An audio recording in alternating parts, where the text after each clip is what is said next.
हाँ तो बच्चों, कैसे हैं आप सभी? आप सबको मेरा नमस्कार, प्रणाम, राम राम। ठीक है, बहुत बढ़िया।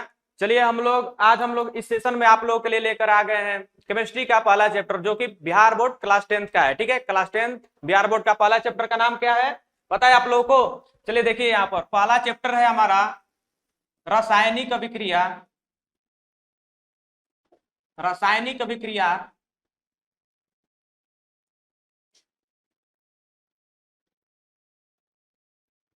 एवं समीकरण। रासायनिक अभिक्रिया एवं समीकरण। ठीक है, तो हमारा केमिस्ट्री का पहला चैप्टर यही है। ठीक है, तो हम लोग लाइन बाय लाइन 6 चैप्टर्स पढ़ना है आप लोगों को क्लास 10 में। ठीक है, तो उसको हम लोग लाइन बाय लाइन पढ़ लेंगे। सबसे पहले मैं आप सबसे अनुरोध करता हूं कि हमारा जो टॉपर चॉइस चैनल है, इसको जल्द से जल्द आप लोग क्या कर लीजिए, सब्सक्राइब कर लीजिए, और ज्यादा से ज्यादा अपने मित्रों के पास, अपने दोस्तों के पास क्या कर दीजिए, शेयर कर दीजिए इसको। ठीक है, तो चलिए ज्यादा देर ना करते हुए हम लोग क्या करते हैं, आते हैं अपने विषय वस्तु पर। तो केमिस्ट्री का जो पहला चैप्टर है उसको स्टार्ट करने से पहले हम लोग क्या जानेंगे, सबसे पहले केमिस्ट्री के बारे में कुछ बेसिक सा नॉलेज ले लेते हैं। ठीक है, तो आप लोग के मन में ये जरूर सवाल उठ रहा होगा कि भाई रसायन शास्त्र यानी कि केमिस्ट्री क्या है, रसायन शास्त्र आखिर कैसा विज्ञान है, इसमें हम लोग किन किन चीजों का क्या करते हैं, अध्ययन करते हैं, स्टडी करते हैं। ठीक है, तो चलिए हम लोग जान लेते हैं हमारा जो रसायन विज्ञान है। तो आप लोगों को इसके नाम से ही पता चल जा रहा होगा कि इसमें हम लोग रसायनों के बारे में क्या करेंगे, अध्ययन करेंगे। ठीक है, जैसा कि आप सब यहाँ देख रहे हैं, इसका डिफिनेशन क्या कहता है, देखिए क्या कहता है केमिस्ट्री का डिफिनेशन, कि रसायन विज्ञान यानी केमिस्ट्री विज्ञान की एक महत्वपूर्ण शाखा है। क्या है? विज्ञान की बहुत ही ज्यादा महत्वपूर्ण शाखा है। विज्ञान में हम लोग कितने शाखा पढ़े हैं?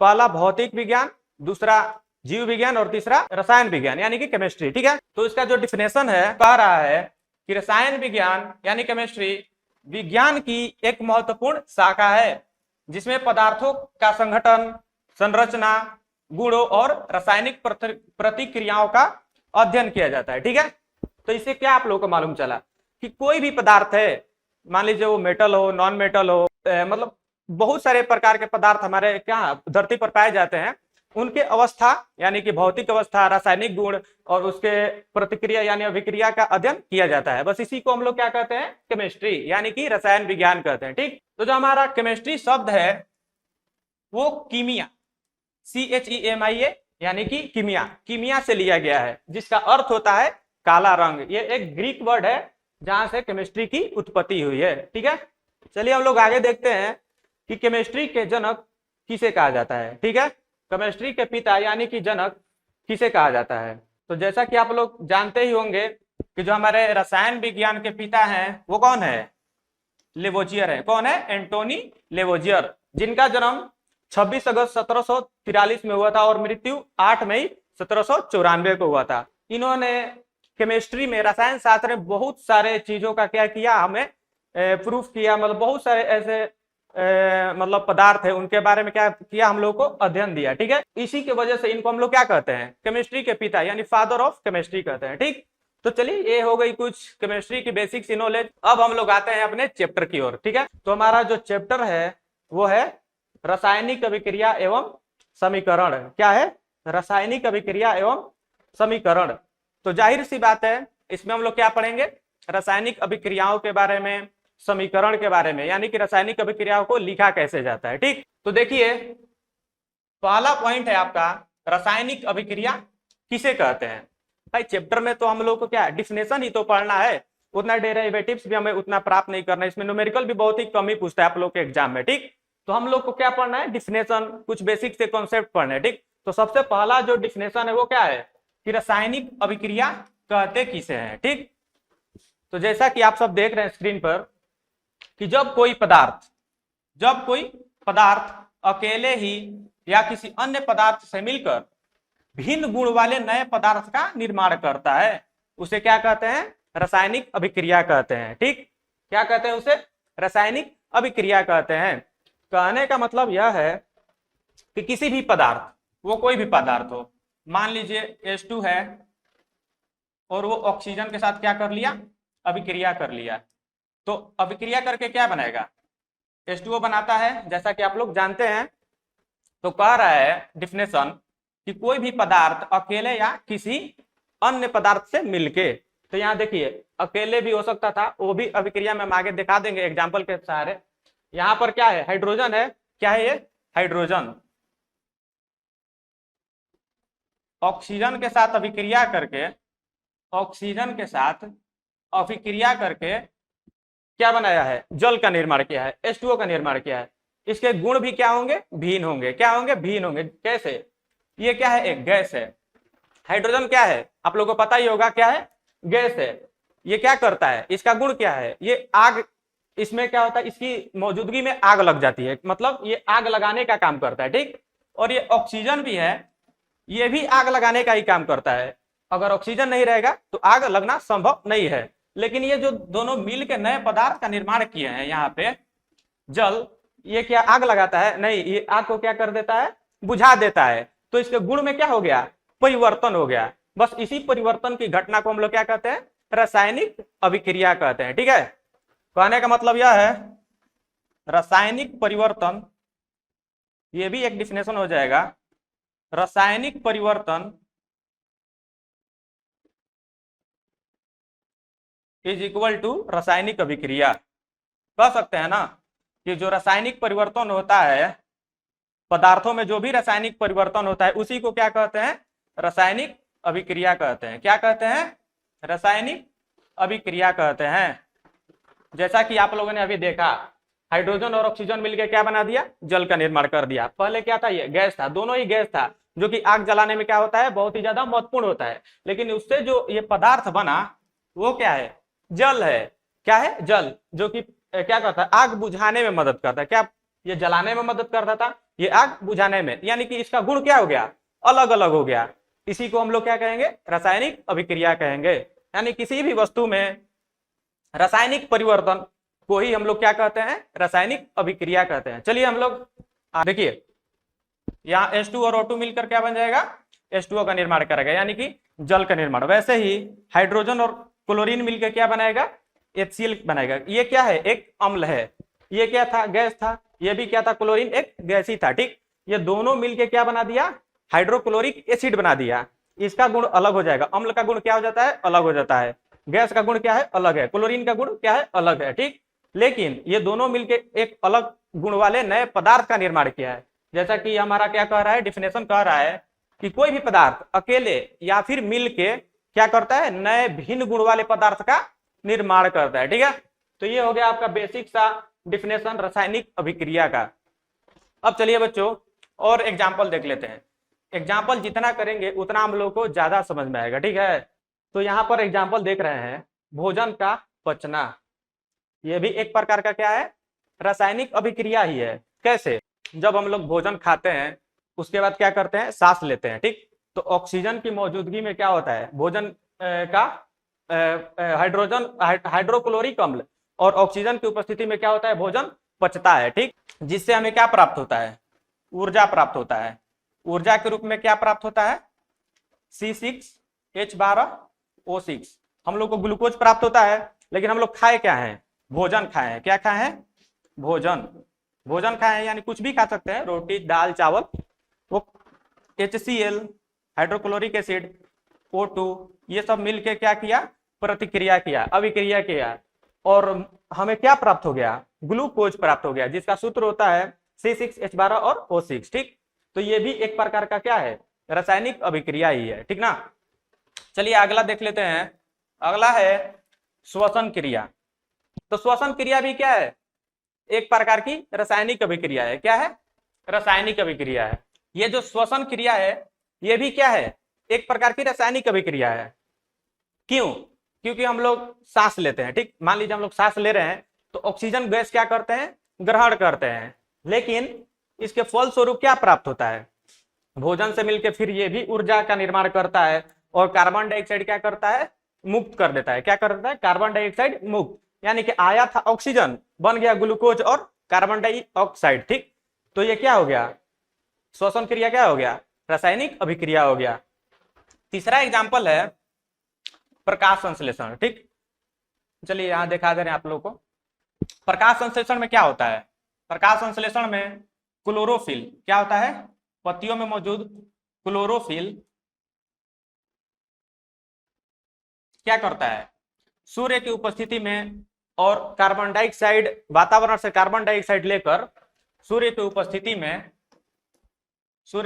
यानी कि सूर्य के प्रकाश से या फिर उसको हीट को ऑब्जॉर्व करके क्या बनाता है, वो भी यही बनाता है, C6H12O6 क्या बनाता है, ग्लूकोज बनाता है, और क्या करता है, ऑक्सीजन मुक्त कर देता है। ठीक, तो ये भी क्या हो गया, एक प्रकार का रासायनिक अभिक्रिया ही हो गया, ठीक ना, क्योंकि क्लोरोफिल था, वो सूर्य के प्रकाश से अभिक्रिया किया कार्बन डाइऑक्साइड की मौजूदगी में, और क्या बना दिया, ग्लूकोज बना दिया और ऑक्सीजन मुक्त कर दिया। ठीक, यही तो होता है, तो इसी को हम लोग कहते हैं रासायनिक अभिक्रिया। जितना आप लोग एग्जाम्पल देखेंगे उतना ही आप लोग का कॉन्सेप्ट क्या हो जाएगा, क्लियर हो जाएगा। ठीक, तो आप लोग भी हमारे इस चैनल से जल्द जुड़ जाइए, ठीक है, क्योंकि अगर आप लोग को हमारा कॉन्सेप्ट अगर अच्छा लग रहा होगा तो जल्द से जल्द इसको सब्सक्राइब करिएगा, लाइक करिएगा। ठीक है, हमारा टीम क्या होना चाहिए, बहुत ही ज्यादा मजबूत होना है, क्या होना है, बहुत ही ज्यादा मजबूत करना है। ठीक है, चलिए हम लोग आगे देखते हैं। ठीक, चलिए एक बात और आप लोगों ने नोटिस किया कि हम लोग रासायनिक अभिक्रिया, जैसे कि ये देखिए, मान लीजिए ये क्या था, H2 था, ये था O2 यानी ऑक्सीजन। सबका सूत्र याद रहना जरूरी है। ठीक है, आप लोगों को रासायनिक अभिक्रिया पढ़ रहे हैं, पिछले क्लास में या 9th क्लास 8th क्लास में आप लोगों ने इसका सूत्र जरूर याद कर लिया होगा, उसका वैलेंसी भी आप लोग याद कर लिए होंगे। ठीक है, तो इसका याद होना बहुत ही ज्यादा जरूरी है। क्यों, क्योंकि रासायनिक समीकरण जब हम लोग पढ़ेंगे उसमें इसकी ही ज्यादा भूमिका होती है। क्या होती है, ज्यादा भूमिका इसी की रहती है। अगर याद नहीं होगा तो हम लोग रासायनिक समीकरण लिख नहीं पाएंगे। ठीक है, तो ये सब याद होना बहुत ही ज्यादा जरूरी है। ठीक, तो चलिए देखिए ये क्या है, H2 और O2 यानी कि हाइड्रोजन और ऑक्सीजन मिलकर क्या बनाया, H2O बना दिया। क्या बना दिया, H2O बना दिया, यानी कि जल बना दिया। ठीक, तो इधर वाला जो पदार्थ है, ये दोनों जो पदार्थ मिला इसको भी कुछ कहते ही होंगे, और इधर भी जो पदार्थ बना इसको भी कुछ कहते होंगे। इसका नामकरण किया गया है हमारे रसायन के चैप्टर से, यानी कि सब्जेक्ट में, चैप्टर नहीं सब्जेक्ट में इस सब का नामकरण किया गया है। ठीक, तो इसको जो पदार्थ अभिक्रिया में भाग लेता है, जो पदार्थ अभिक्रिया में भाग लेता है उसे क्या कहते हैं, अभिकारक। क्या कहते हैं, अभिकारक। भाई सबका नाम होता है, आपका भी नाम है, मेरा भी नाम है, आपके दोस्तों का भी नाम है, तो इसका भी नाम होना जरूरी है।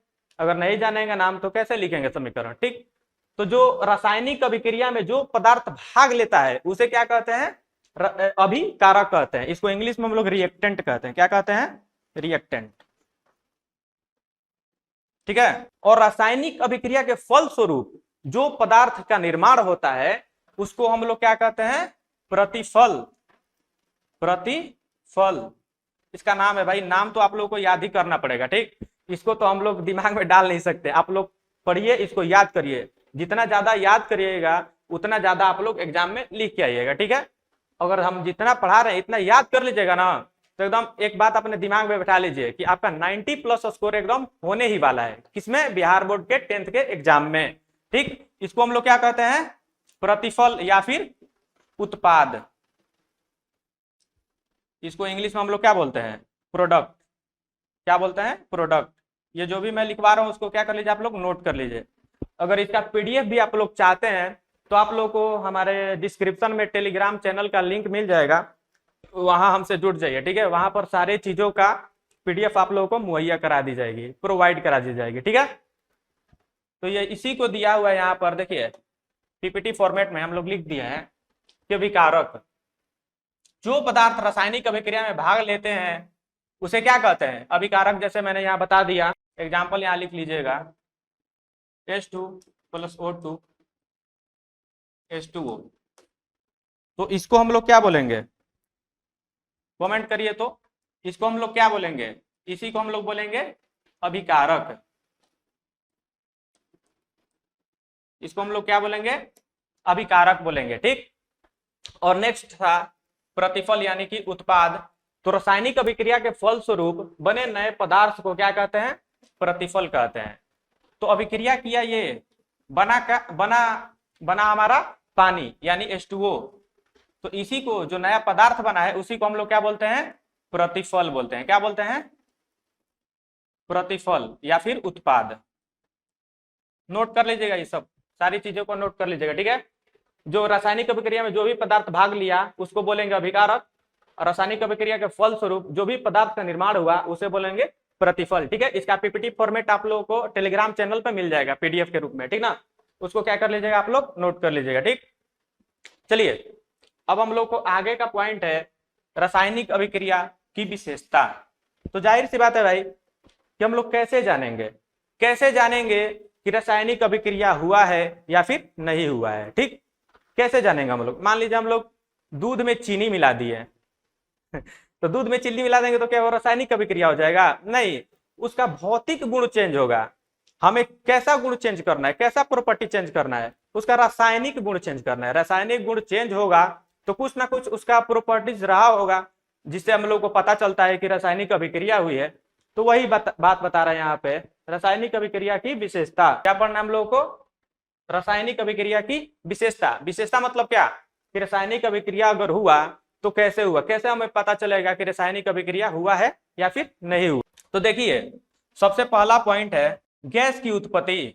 अगर कोई भी अभिक्रिया कराएं हम लोग, अगर उससे गैस उत्पन्न हुआ, अगर हम कोई भी अभिक्रिया कराएं, कोई भी काम किए, अगर उससे गैस उत्पन्न हुआ तो हम लोग समझ लेंगे कि रासायनिक अभिक्रिया हुआ है। पहला नंबर क्या है?